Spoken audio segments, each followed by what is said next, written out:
একটি প্রশ্ন দিয়েই শুরু করি। যদি আমি এখন আপনাকে বলি আপনি যে মোবাইল স্ক্রিনে এই ভিডিওটি দেখছেন সেটি বাস্তব নয়, আপনার ঘর, আপনার পরিবার, আপনার স্মৃতি, এমনকি আপনি নিজেও হয়তো একটি অত্যন্ত উন্নত কম্পিউটারের প্রোগ্রামের অংশ। শুনতে কি বিজ্ঞান কল্পকাহিনীর মতো লাগছে?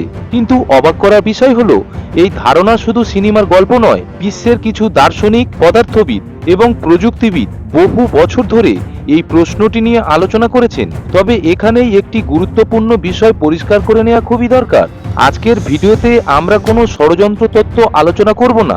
আমরা আলোচনা করব একটি দার্শনিক ধারণা যার কিছু অংশ নিয়ে বিজ্ঞানীরাও চিন্তা করেছেন, কিন্তু যা এখনো প্রমাণিত সত্য নয়। তাহলে প্রশ্ন হলো, যদি সত্যি আমাদের বাস্তবতা একটি সিমুলেশন হয়, তাহলে তার কোনো ইঙ্গিত কি আমরা দেখতে পেতাম?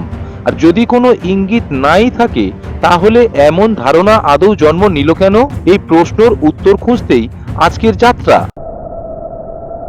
স্বাগতম, আপনি দেখছেন চ্যানেল সুলুক সমাধান। আমি সন্তু হালদার। এখানে আমরা রহস্য, ইতিহাস ও বিজ্ঞানের জগতে প্রবেশ করি, কিন্তু প্রতিটি বিষয়কে দেখি তথ্য ও গবেষণা ও যুক্তির আলোকে। আজকের এই ভিডিওটিকে শেষ পর্যন্ত দেখুন, কারণ শেষের দিকে এমন একটি দার্শনিক যুক্তির কথা জানবেন যা বহু মানুষকে নিজেদের বাস্তবতা নিয়েই প্রশ্ন করতে বাধ্য করেছে। এই মুহূর্তে আপনার চারপাশে তাকান। দেয়াল আছে, আলো আছে, শব্দ আছে, আপনার হাতে একটি ফোন। সবকিছুই এত বাস্তব যে এগুলো নিয়ে সন্দেহ করার কোনো কারণ নেই। কিন্তু একটু গভীরভাবে ভেবে দেখুন তো, আপনার চোখ কি সত্যিই পৃথিবীকে যেমন আছে তেমন দেখায়? বিজ্ঞান বলছে না, আমাদের চোখ কেবল আলো সংগ্রহ করে, সেই তথ্য মস্তিষ্কে পৌঁছয়, তারপর মস্তিষ্ক সেই সংকেতকে ব্যাখ্যা করে একটি বাস্তবতার অভিজ্ঞতা তৈরি করে। অর্থাৎ আমরা সরাসরি বাস্তবতাকে অনুভব করি না, আমরা অনুভব করি বাস্তবতার একটি মানসিক ব্যাখ্যা। এখন প্রশ্ন আরো গভীর হয়ে যায়, যদি আমাদের সমস্ত অনুভূতি মস্তিষ্কের তৈরি অভিজ্ঞতা হয়, তাহলে কিভাবে নিশ্চিত হব সেই তথ্যের উৎস সত্যিই বাস্তব? এই প্রশ্ন নতুন নয়। হাজার হাজার বছর আগে দার্শনিকরা এই প্রশ্ন করেছিলেন। কেউ বলেছিলেন ইন্দ্রিয় আমাদের প্রতারণা করতে পারে, কেউ বলেছিলেন নিশ্চিত জ্ঞান পাওয়া অত্যন্ত কঠিন। আজকের বিজ্ঞানও স্বীকার করে আমাদের উপলব্ধির একটি সীমা আছে। আমরা দৃশ্যমান আলোর খুব ছোট্ট একটি অংশ দেখতে পাই মাত্র। আমরা অসংখ্য তরঙ্গ দৈর্ঘ্যকে দেখতে পাই না। আমরা মহাবিশ্বের অধিকাংশ পদার্থ সরাসরি দেখতে পারি না, তবুও সেগুলির অস্তিত্বের প্রমাণ পাই অন্য উপায়ে। তাহলে আমরা কি সত্যিই সবকিছুই জানি, নাকি আমরা বাস্তবতার মাত্র একটি ছোট্ট অংশ অনুভব করছি? এই প্রশ্ন থেকেই জন্ম নেয় আরও একটি বিস্ময়কর ধারণা। যদি পুরো বাস্তবতায় কোনো অত্যন্ত উন্নত কৃত্রিম ব্যবস্থার অংশ হয়, এবং এখান থেকেই শুরু হয় সিমুলেশন হাইপোথেসিস নিয়ে আলোচনা। কিন্তু এই ধারণা কি কোনো বিজ্ঞানী হঠাৎ কল্পনা করেছিলেন, নাকি এর পেছনে ছিল শক্তিশালী একটি দার্শনিক যুক্তি? সেই গল্পটি জানলে হয়তো আপনার দৃষ্টিভঙ্গি বদলে যেতে পারে। চলুন পরের অধ্যায়ে সেই যাত্রাটি শুরু করি। আমরা আগের অধ্যায়ে দেখেছি আমাদের ইন্দ্রিয় সবসময় বাস্তবতাকে সরাসরি দেখায় না। আমরা আসলে মস্তিষ্কের তৈরি একটি অভিজ্ঞতাকে অনুভব করি। কিন্তু এখানেই একটি বড় প্রশ্ন উঠে আসে, যদি বাস্তবতা সম্পর্কে আমাদের উপলব্ধি সীমিত হয়, তাহলে আমরা একটি সিমুলেশনে বাস করছি এমন ধারণা প্রথম কোথা থেকে এলো? এটি কি কোনো সিনেমার গল্প, নাকি এর পেছনে রয়েছে এমন একটি যুক্তি যা বিশ্বের বহু দার্শনিক, বিজ্ঞানী ও প্রযুক্তিবিদকে গভীরভাবে ভাবতে বাধ্য করেছে? চলুন সময়কে ফিরিয়ে নিয়ে যাই 2003 সালে। 2003 সালে সুইডিশ দার্শনিক একটি গবেষণাপত্র প্রকাশ করেন। এর নাম ছিল are you living in a computer simulation. এই গবেষণাপত্রে তিনি দাবি করেননি যে আমরা নিশ্চিতভাবে একটি সিমুলেশনে বাস করছি, বরং তিনি একটি যুক্তিনির্ভর চিন্তার পরীক্ষা, থট এক্সপেরিমেন্ট উপস্থাপনা করেছিলেন। তার যুক্তি ছিল মোটামুটি এমন: ধরুন ভবিষ্যতে কোনো মানব সভ্যতা প্রযুক্তিগতভাবে এতটাই উন্নত হয়ে গেল যে তারা এমন একটি কম্পিউটার তৈরি করতে পারল যা সম্পূর্ণ একটি বাস্তবসম্মত মহাবিশ্বের সিমুলেশন চালাতে সক্ষম। সেই সিমুলেশনের ভিতরে থাকবে কোটি কোটি বুদ্ধিমান সত্তা যারা নিজেদের বাস্তব মনে করবে। এখন প্রশ্ন হলো, যদি একটি উন্নত সভ্যতা একটি নয় বরং লক্ষ বা কোটি কোটি সিমুলেশন তৈরি করতে পারে, তাহলে কোনটির সংখ্যা বেশি হবে? বাস্তব জগতে থাকা মানুষ নাকি সিমুলেশনের ভিতরে থাকা মানুষ? পরিসংখ্যানের দৃষ্টিতে যদি সিমুলেশনের সংখ্যা বাস্তব বিশ্বের তুলনায় অনেক বেশি হয়, তাহলে একটি এলোমেলো বুদ্ধিমান সত্তা হিসাবে আমাদের সিমুলেশনে থাকার সম্ভাবনা বেড়ে যায়। এখানে এই ধারণার মূল আকর্ষণ। কিন্তু মনে রাখবেন, এটি কোনো পরীক্ষায় প্রমাণিত বৈজ্ঞানিক ফল নয়, এটি একটি দার্শনিক যুক্তি। এই গবেষণাপত্র প্রকাশের পর অনেকেই এটিকে বিজ্ঞান কল্পকাহিনী ভেবেছিলেন, কিন্তু অন্যরা বলেছিলেন এটি হয়তো আমাদের সময়ের অন্যতম আকর্ষণীয় দার্শনিক প্রশ্ন। কারণ এটি শুধু প্রযুক্তি নিয়ে নয়, বাস্তবতা, চেতনা এবং অস্তিত্ব, এই মৌলিক প্রশ্নগুলি নিয়ে আলোচনা করে। পরবর্তীতে প্রযুক্তি জগতের কিছু পরিচিত ব্যক্তিও এই ধারণা নিয়ে প্রকাশ্যে আলোচনা করেন। তবে এটাও গুরুত্বপূর্ণ যে আলোচনা করা আর সত্য বলে মেনে নেওয়া এক বিষয় নয়। এখানেই সবচেয়ে গুরুত্বপূর্ণ অংশ। বিজ্ঞান কোনো ধারণাকে গ্রহণ করে তখন যখন সেটি পরীক্ষা করা যায়, পর্যবেক্ষণ করা যায় এবং অন্য গবেষকরাও একই ফল পুনরায় পেতে পারেন। সিমুলেশন হাইপোথেসিস এখন সেই পর্যায়ে পৌঁছয়নি, তাই এটি একটি আকর্ষণীয় দার্শনিক ধারণা হলেও প্রতিষ্ঠিত বৈজ্ঞানিক সত্য নয়। তাহলে প্রশ্ন হলো, যদি এটি প্রমাণিত না হয়, তবে কেন কিছু পদার্থবিদ এখনো এটি নিয়ে আলোচনা করেন? এর উত্তর লুকিয়ে আছে আধুনিক পদার্থবিজ্ঞানের কিছু অদ্ভুত ধারণার মধ্যে। কোয়ান্টাম জগতে এমন কিছু ঘটনা ঘটে যা আমাদের সাধারণ বোধের সঙ্গে মেলে না। সেগুলোর সঙ্গে কি এই ধারণার কোনো সম্পর্ক আছে, নাকি ইন্টারনেটে যেভাবে এগুলোকে একসঙ্গে জুড়ে দেখা হয় তা আসলে অতিরঞ্জিত? এই প্রশ্নের উত্তর খুঁজব পরবর্তী অধ্যায়ে, যেখানে আমরা কোয়ান্টাম পদার্থবিজ্ঞান, তথ্যতত্ত্ব এবং বাস্তবতার সীমা নিয়ে আলোচনা করব এবং দেখব বিজ্ঞান কি বলে আর কি বলে না। কল্পনা করুন, আপনি একটি অত্যাধুনিক ভিডিও গেম খেলছেন। গেমে পুরো পৃথিবী কি সবসময় একসঙ্গে তৈরি থাকে? না, বেশিরভাগ আধুনিক গেমে আপনার সামনে যে অংশটি দেখা যাচ্ছে মূলত সেটি বিস্তারিতভাবে রেন্ডার করা হয়। দূরের অনেক অংশ তখনও সম্পূর্ণভাবে প্রসেস হয় না। এতে কম্পিউটারের শক্তি সাশ্রয় হয়। এখন প্রশ্ন হলো, আমাদের মহাবিশ্ব কি এমন কোনো নিয়ম চলছে? ইন্টারনেটে অনেকে দাবি করেন কোয়ান্টাম পদার্থবিজ্ঞানে নাকি এর প্রমাণ পাওয়া যায়, কিন্তু এই দাবি কি সত্য? চলুন তথ্য দিয়ে বিষয়টি বুঝে নেওয়া যাক।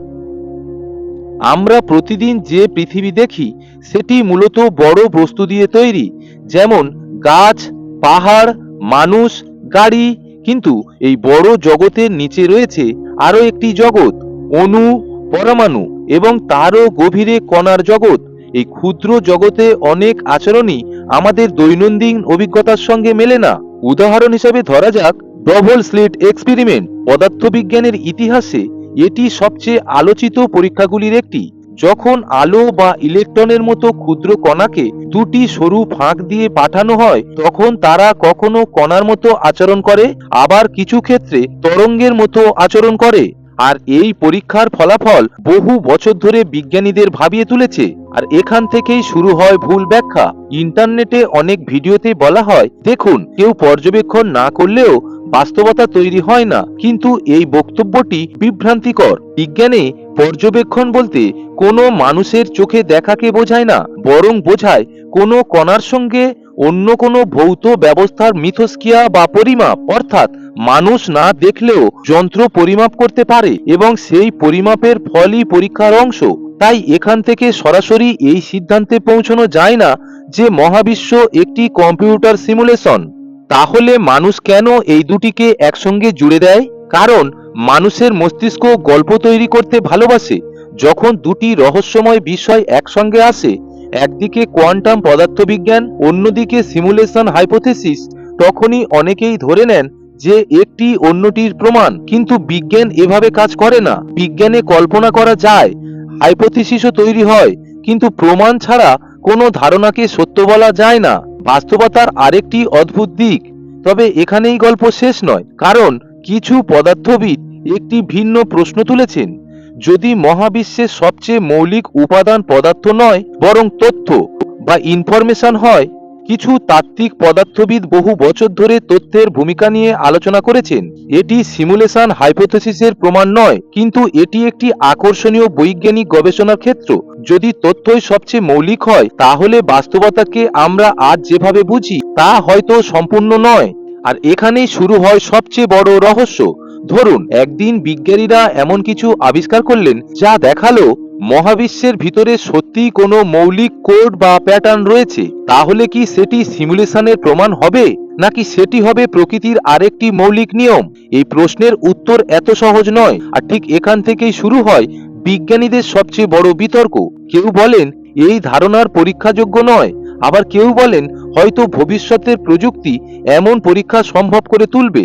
তাহলে বর্তমান বিজ্ঞান আসলে কি বলে? সিমুলেশন হাইপোথেসিস কি বিজ্ঞানের পরীক্ষায় টিকে থাকতে পারে, নাকি এটি শুধু একটি বুদ্ধিদীপ্ত দার্শনিক চিন্তা?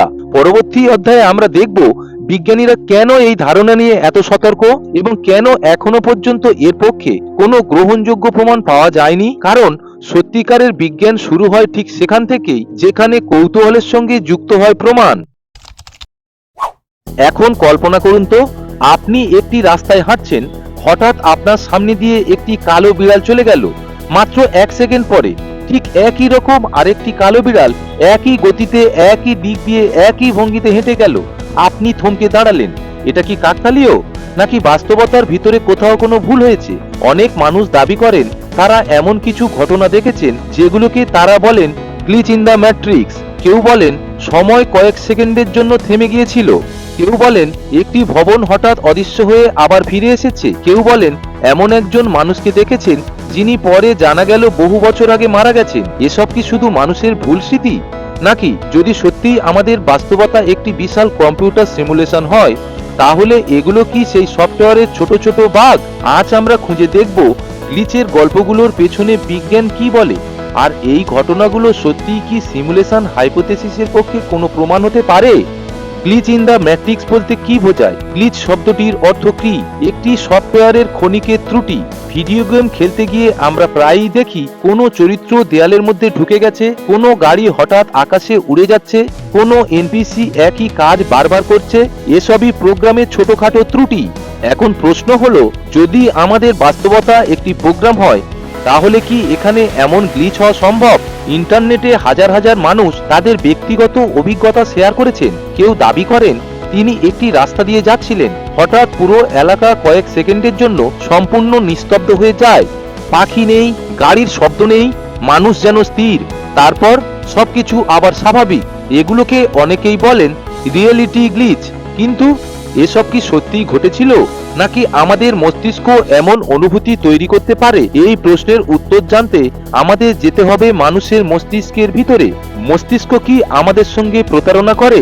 আমরা মনে করি আমরা পৃথিবীকে ঠিক যেমন আছে তেমনই দেখি, কিন্তু সত্যি হলো আমাদের চোখ পুরো বাস্তবতা দেখে না। চোখ কেবল তথ্য সংগ্রহ করে। বাস্তব পৃথিবীকে তৈরি করে আমাদের মস্তিষ্ক।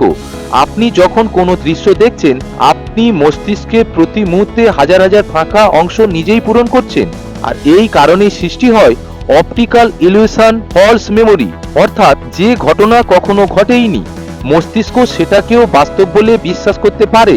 এমনকি একই ঘটনার দুইজন প্রত্যক্ষদর্শী সম্পূর্ণ ভিন্ন বর্ণনাও দিতে পারে। কারণ বাস্তবতা নয়, আমরা আসলে আমাদের মস্তিষ্কের তৈরি সংস্করণটি অনুভব করি। তাহলে যে ঘটনাগুলোকে আমরা গ্লিচ বলছি, সেগুলোর কিছু কি আসল নিউরোলজিক্যাল বিভ্রম? বিজ্ঞান বলছে অনেক ক্ষেত্রেই এর উত্তর হতে পারে হ্যাঁ, কিন্তু সব ক্ষেত্রেই কি? দেজাভু, অতীতের স্মৃতি, নাকি সিস্টেমের পুনরাবৃত্তি? হয়তো আপনার সঙ্গেও ঘটেছে। কোনো জায়গায় প্রথমবার গিয়ে মনে হয়েছে আমি যেন এখানে আগে এসেছি, আর এই অনুভূতিটির নাম হলো দেজাভু। বিশ্বের অধিকাংশ মানুষ জীবনের কোনো না কোনো সময় এটি অনুভব করেছেন। বিজ্ঞানীদের মতে দেজাভু হতে পারে মস্তিষ্কের স্মৃতি প্রক্রিয়ার একটি ক্ষণিকের ত্রুটি, অর্থাৎ নতুন অভিজ্ঞতাকে ভুলবশত পুরনো স্মৃতি হিসাবে চিহ্নিত করা।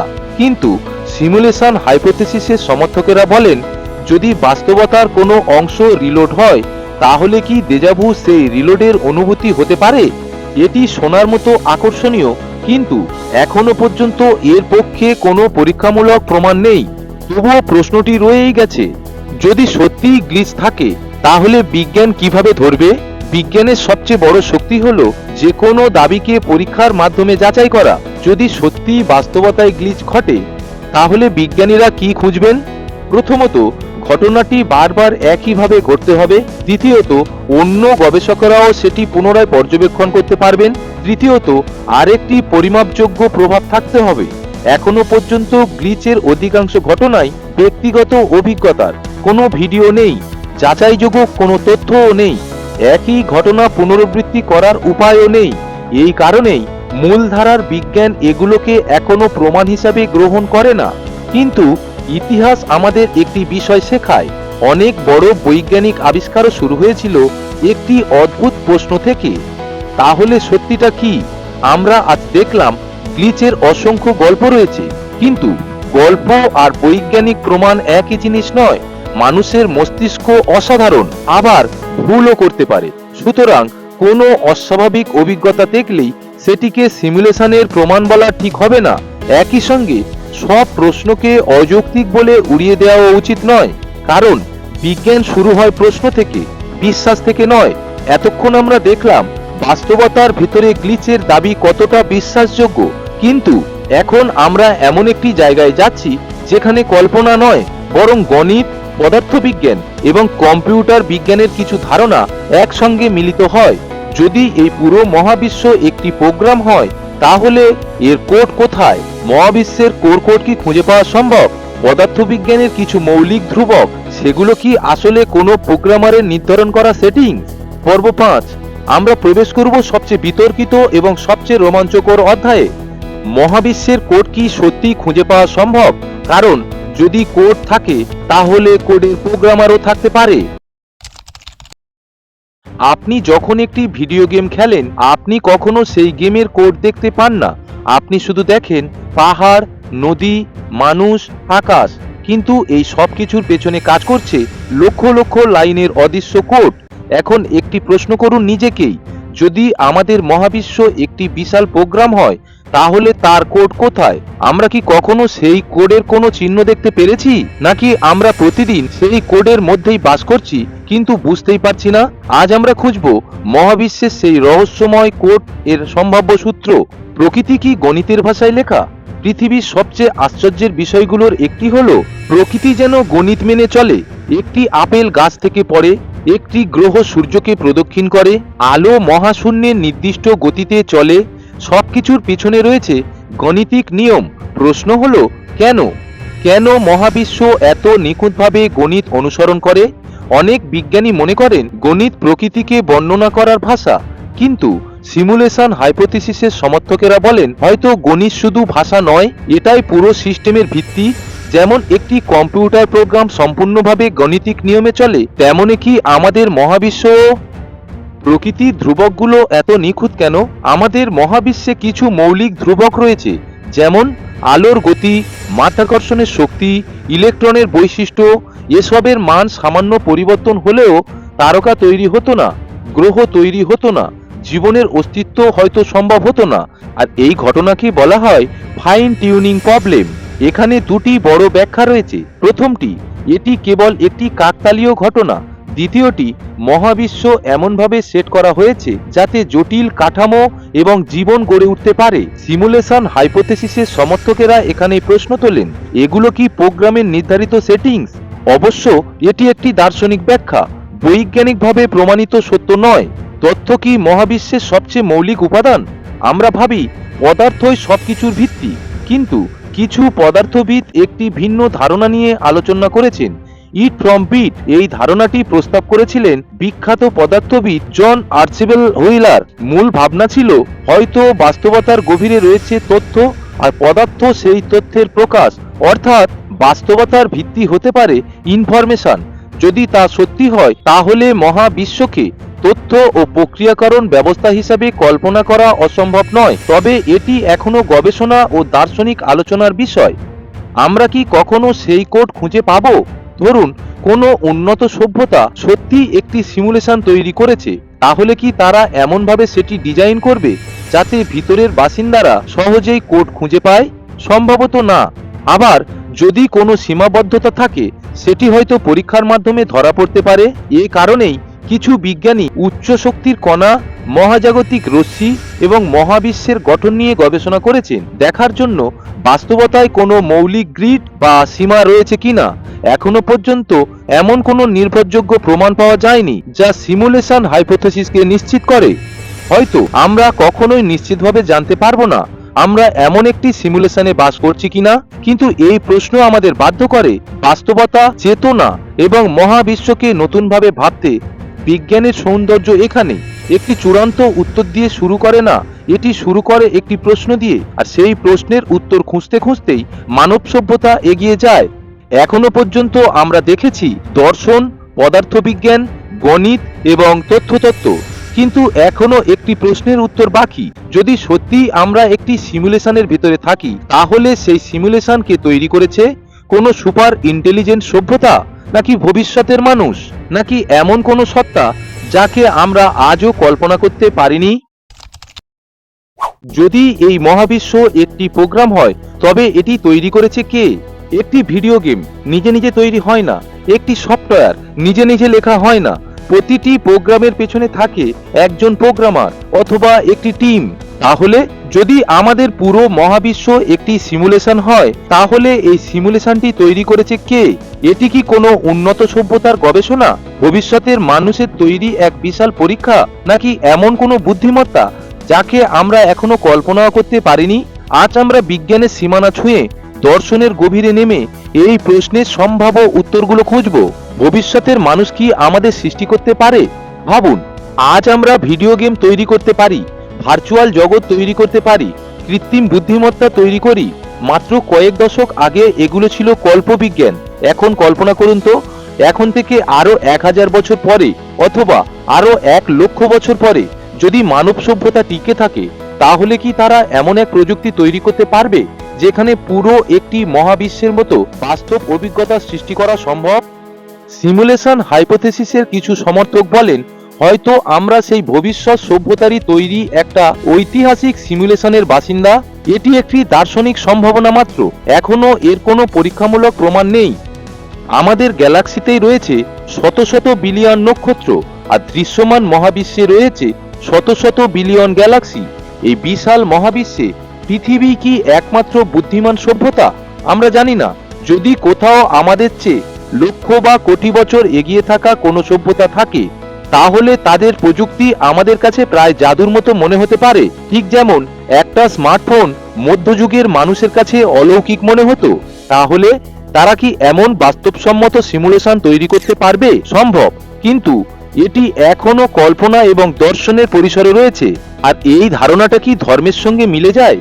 এই প্রশ্নটি প্রায়ই উঠে আসে। যদি কোনো স্রষ্টা সিমুলেশন তৈরি করে থাকেন, তাহলে কি তিনি ধর্মে বর্ণিত স্রষ্টার মতো? এর উত্তর সহজ নয়। বিজ্ঞান এবং ধর্ম সাধারণত ভিন্ন ধরনের প্রশ্নের উত্তর খোঁজে। সিমুলেশন হাইপোথেসিস মূলত একটি দার্শনিক ও বৈজ্ঞানিক ধারণা। অন্যদিকে বিভিন্ন ধর্ম সৃষ্টিকর্তা, অস্তিত্ব এবং জীবনের উদ্দেশ্য নিয়ে নিজস্ব ব্যাখ্যা দেয়। কেউ কেউ এই দুই ধারণার মধ্যে মিল খুঁজে পান, আবার অনেকে মনে করেন দুটিকে এক করে দেখা ঠিক নয়। এই বিষয়ে কোনো সর্বজন স্বীকৃত বৈজ্ঞানিক সিদ্ধান্ত নেই। যদি স্রষ্টা থাকেন, তবে তিনি কি আমাদের দেখছেন? ধরুন, আপনি একটি ভিডিও গেম খেলছেন। আপনি চাইলে গেমের প্রতিটি চরিত্রকে পর্যবেক্ষণ করতে পারেন, আবার চাইলে তাদের সম্পূর্ণ উপেক্ষাও করতে পারেন। যদি আমাদের বাস্তবতার কোনো নির্মাতা থাকে, তাহলে কি তিনি আমাদের প্রতিটি কাজ দেখছেন, নাকি সিমুলেশন চালু করে তিনি অনেক আগেই সরে গেছেন?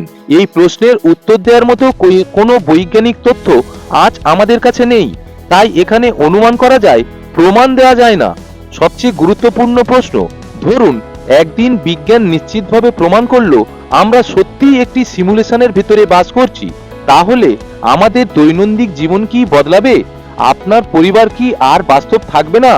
আপনার ভালোবাসা, আপনার কষ্ট, আপনার স্বপ্ন? সম্ভবত না, কারণ আপনি যা অনুভব করেন তা আপনার কাছে বাস্তব। সুতরাং বাস্তবতার প্রকৃতি যাই হোক না কেন, মানুষের অভিজ্ঞতা, নৈতিকতা এবং জীবনের মূল্য তাতে স্বয়ংক্রিয়ভাবে মুছে যায় না। হয়তো এই মহাবিশ্ব একটি বিশাল প্রোগ্রাম, হয়তো এটি সম্পূর্ণ বাস্তব, হয়তো আমরা এমন একটি সত্যের খুব কাছাকাছি দাঁড়িয়ে আছি যা এখনো বোঝার মতো প্রযুক্তি আমাদের নেই, কিন্তু একটি বিষয় নিশ্চিত, প্রশ্ন করার ক্ষমতায় মানুষকে আলাদা করে, আর সেই প্রশ্নই আমাদের মহাবিশ্বের গভীরতম রহস্যের দিকে নিয়ে যায়। 6টি পর্ব ধরে আমরা অনুসরণ করেছি এক অসাধারণ যাত্রা, দর্শন, পদার্থবিজ্ঞান, কোয়ান্টাম তত্ত্ব, গ্লিচ, মহাবিশ্বের কোড এবং সম্ভাব্য স্রষ্টা। কিন্তু এখনো একটি শেষ প্রশ্ন বাকি।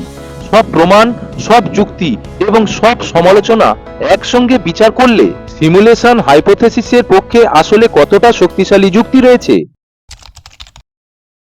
7টি পর্ব, অসংখ্য প্রশ্ন আর একটি রহস্য। প্রথম পর্বে আমরা জেনেছিলাম একটি সাহসী ধারণার কথা। দ্বিতীয় পর্বে দেখেছিলাম কেন কিছু বিজ্ঞানী ও দার্শনিক মনে করেন এই ধারণাকে একেবারে উড়িয়ে দেওয়া যায় না।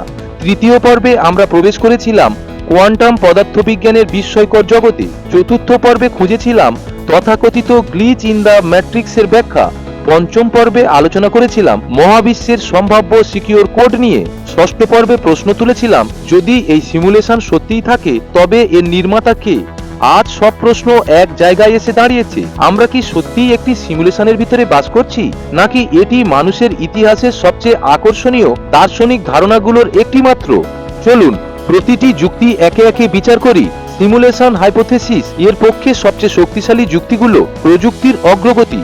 মাত্র কয়েক দশকে আমরা সাধারণ ভিডিও গেম থেকে পৌঁছে গেছি অত্যন্ত বাস্তবসম্মত ভার্চুয়াল জগতে।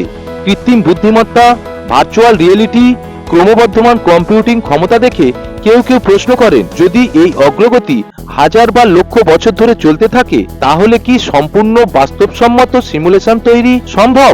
নিক বস্টমের বিখ্যাত দার্শনিক তত্ত্ব, যদি ভবিষ্যতের উন্নত সভ্যতাগুলো অসংখ্য পূর্বপুরুষ সিমুলেশন তৈরি করে, তাহলে পরিসংখ্যানগতভাবে একটি সিমুলেশনের ভেতরে থাকার সম্ভাবনা নিয়ে প্রশ্ন ওঠে। মহাবিশ্বের সূক্ষ্ম গাণিতিক নিয়ম। কিছু সমর্থক মনে করেন এই শৃঙ্খলা একটি তথ্যভিত্তিক বাস্তবতার ধারণার সঙ্গে সামঞ্জস্যপূর্ণ হতে পারে। তবে মনে রাখা জরুরি, এই সব যুক্তি এগুলো কোনো প্রত্যক্ষ প্রমাণ নয়। এখন আসি সমালোচনার দিকে। প্রথম এবং সবচেয়ে গুরুত্বপূর্ণ প্রশ্ন, প্রমাণ কোথায়? আজ পর্যন্ত এমন কোনো পরীক্ষামূলক তত্ত্ব পাওয়া যায়নি যা নিশ্চিতভাবে দেখায় আমরা একটি কম্পিউটার সিমুলেশনের ভিতরে আছি। এত বিশাল মহাবিশ্বে সিমুলেট করতে কত শক্তি প্রয়োজন? কিছু বিজ্ঞানী মনে করেন এমন সিমুলেশন চালানোর জন্য কল্পনাতীত পরিমাণ কম্পিউটেশনাল ক্ষমতা লাগবে। এই ধারণা কি আদৌ পরীক্ষাযোগ্য? যদি কোনো তত্ত্বকে পরীক্ষা করাই না যায় তাহলে সেটিকে বৈজ্ঞানিক তত্ত্ব বলা কতটা যুক্তিযুক্ত? এই প্রশ্নের উত্তর নিয়ে বিজ্ঞানী ও দার্শনিকদের মধ্যে মতভেদ রয়েছে। বর্তমান বিজ্ঞান কোথায় দাঁড়িয়ে আছে? বর্তমান বৈজ্ঞানিক অবস্থান খুব স্পষ্ট। সিমুলেশন হাইপোথেসিস প্রমাণিত নয়, আবার সম্পূর্ণভাবে খণ্ডিতও নয়। এটি মূলত দর্শন, তাত্ত্বিক পদার্থবিজ্ঞান এবং চেতনা সংক্রান্ত আলোচনার একটি আকর্ষণীয় ধারণা। এখনো পর্যন্ত এমন কোনো নির্ভরযোগ্য পরীক্ষামূলক ফলাফল পাওয়া যায়নি যা এটিকে সত্য হিসাবে প্রতিষ্ঠিত করে। তাই বিজ্ঞানের ভাষায় এটি একটি হাইপোথেসিস, অর্থাৎ একটি সম্ভাব্য ধারণা। ধরুন একদিন বিজ্ঞান এমন একটি আবিষ্কার করলো যা নিশ্চিতভাবে দেখিয়ে দিল আমরা একটি সিমুলেশনের ভেতরে বাস করছি, তাহলে কি সবকিছু বদলে যাবে? হয়তো আমাদের মহাবিশ্ব সম্পর্কে ধারণা বদলে যাবে, কিন্তু আমাদের অনুভূতি, ভালোবাসা, বন্ধুত্ব, স্বপ্ন এবং মানব জীবনের মূল্য এসব কি কমে যাবে? সম্ভবত না, কারণ বাস্তবতার প্রকৃতি যাই হোক, আমাদের অভিজ্ঞতা আমাদের কাছেই বাস্তব। হয়তো এই মহাবিশ্বে সত্যিই একটি সিমুলেশন, হয়তো এটি সম্পূর্ণ স্বাভাবিক একটি বাস্তব মহাবিশ্ব। আজ আমাদের কাছে এই দুটি সম্ভাবনার মধ্যে একটিকে চূড়ান্তভাবে বেছে নেওয়ার মতো প্রমাণ নেই, কিন্তু একটি প্রশ্ন আমাদের একটি গুরুত্বপূর্ণ শিক্ষা দেয়। বিজ্ঞান মানে শুধু উত্তর নয়, বিজ্ঞান মানে প্রশ্ন করার সাহস, প্রমাণ খোঁজার ধৈর্য, আর নতুন তথ্য এলে নিজের ধারণা বদলে নেওয়ার সততা। আজ থেকে হাজার বছর পরে হয়তো মানুষ এই প্রশ্নের উত্তর জেনে যাবে, অথবা হয়তো এই রহস্য চিরকাল রহস্যই থেকে যাবে। আমরা জানি না, কিন্তু আমরা জানি রাতের আকাশের দিকে তাকিয়ে মানুষ হাজার হাজার বছর ধরে এসব প্রশ্ন করে এসেছে। আমরা কে? আমরা কোথা থেকেই বা এসেছি? আর এই মহাবিশ্বের প্রকৃত স্বরূপ কি? হয়তো সিমুলেশন হাইপোথেসিস সেই দীর্ঘ যাত্রার আরেকটি অধ্যায় মাত্র। আর হয়তো এই প্রশ্নের উত্তর খুঁজতে খুঁজতেই মানব সভ্যতা আরো দূরে এগিয়ে যাবে, কারণ কখনো কখনো সবচেয়ে মূল্যবান জিনিসটির উত্তর নয়, বরং সেই প্রশ্ন যা আমাদের নতুন সত্যের দিকে এগিয়ে নিয়ে যায়। ডকুমেন্টারিতে আলোচিত সিমুলেশন হাইপোথেসিস একটি দার্শনিক ও বৈজ্ঞানিক আলোচনার বিষয় মাত্র। বর্তমানে এটি প্রমাণিত সত্য নয়। ভিডিওটিতে উপস্থাপিত বিভিন্ন মতামত ও ধারণা গবেষণা, দর্শন এবং তাত্ত্বিক আলোচনার ভিত্তিতে তুলে ধরা হয়েছে, যাতে দর্শক বিষয়টি সমালোচনামূলকভাবে বিবেচনা করতে পারেন। আপনার মূল্যবান মতামত অবশ্যই কমেন্ট বক্সে লিখে জানাবেন। ভিডিওটি ভালো লাগলে অবশ্যই একটি লাইক করবেন, চ্যানেলটিকে সাবস্ক্রাইব করে পাশের নোটিফিকেশন আইকনটিকে অন করে রাখবেন প্রতিনিয়ত এই রকম ডকুমেন্টারি ভিডিও দেখার জন্য। ততক্ষণ সুস্থ থাকবেন এবং সুরক্ষিত থাকবেন। ধন্যবাদ।